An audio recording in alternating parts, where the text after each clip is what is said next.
Alright guys, Gemini, back with another video. Let's get into it here.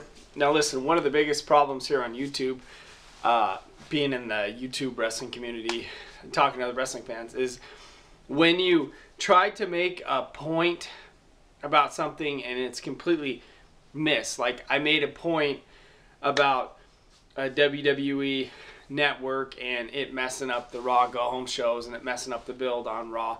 And I don't think that everyone quite understood the point I was trying to make, which is okay. Today, what we're going to do in this video is I'm going to be speaking on steroids in wrestling. And, you know, thinking about it, you can't really blame the guys for taking steroids and wanting to make more money.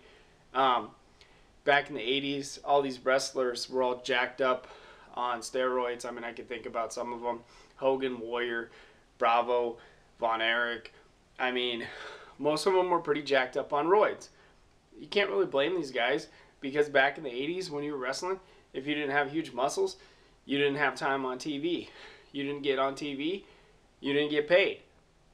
Back in the day, if you didn't have big muscles and they didn't put you on TV, you didn't get paid. Plain and simple.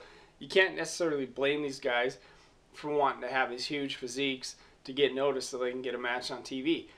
It's just these guys wanted to get paid. They were adults and they wanted to get paid, and they thought that having huge muscles was the only way to get paid. Do we know a lot more about steroids in wrestling now?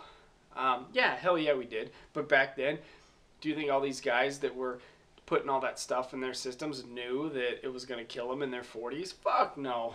They didn't have a clue. They didn't have a clue when they were pumping all the human growth hormones and they were pumping all the steroids in their veins. They didn't know it was going to kill them in their 40s and early 50s. They had no clue. These guys were just taking steroids like there was no tomorrow. But in their defense, they didn't know that it was eventually going to kill them. They didn't know it was lethal and it was going to end their shit. You know, they didn't know. So you can't really blame these guys. You know, one of the things here on YouTube is I've consistently heard, oh, he was a roid freak. Oh, he was a steroid freak. He was a jacked up roid freak. You know, give me a break. If you had a stature like mine and you were wrestling back in the day, you know, I'm 5'11" and I weigh 179 pounds. Do you think I would make it in wrestling without steroids? Hell no, I wouldn't make it. I'd be trying to get my body as big as I could. I'd be taking as much shit as I could. That way I can get a match on TV. That way I can get paid. So, you know, in essence, the point of this video is, can you really blame the guys for taking steroids? For one, they didn't know about it. And two, they wanted to get paid. And they wanted to be on TV. You can't blame these guys for taking steroids. You know, we didn't know. They didn't know what they were doing was going to kill them. You know, nobody knew. Nobody knew anything about steroids in the 80s. And WWF wasn't the only company doing them. NWA, all the guys were doing them. Everybody was doing the gas, as Hacksaw would say back in the day.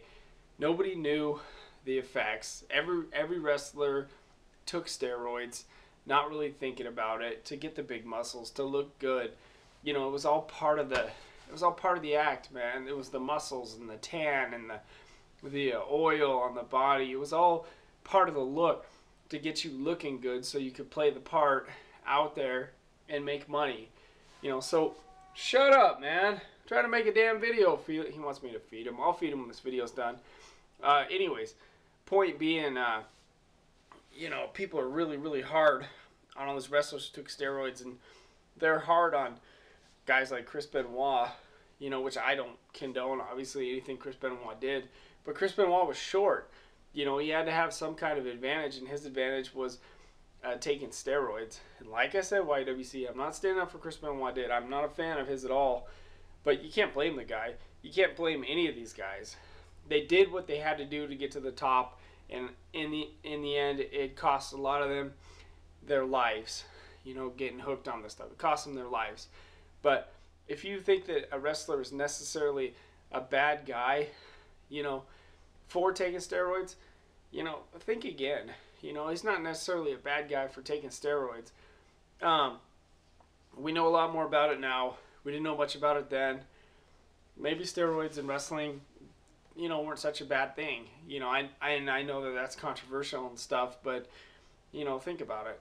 I mean, if somebody offered you a pill and they said, here, take this pill, and you'll make millions of dollars, I'd take it. I'd get as big as I fucking can. I would take as much shit as I could to get big. That way I didn't get hurt. You get hurt, you can't wrestle. You can't wrestle, you don't get paid. You don't get paid, you don't feed your family. It's as simple as that. You know, in the words of Vern Gagne, you know, wrestlers took shit so they could survive. You know, so anybody who thinks that steroids and wrestling was necessarily this terrible thing because of the information you know about it now, think again. It might have not been such a terrible thing. These guys might have not survived unless they were that big. I'm just saying. You know, people criticize it, but try going on the road 300 days a year. Try getting slammed on the mat every night without steroids and see how long you last. You're not going to last very long. So that's why these guys did steroids. Curious to get you guys' opinions. Gemini, thank you.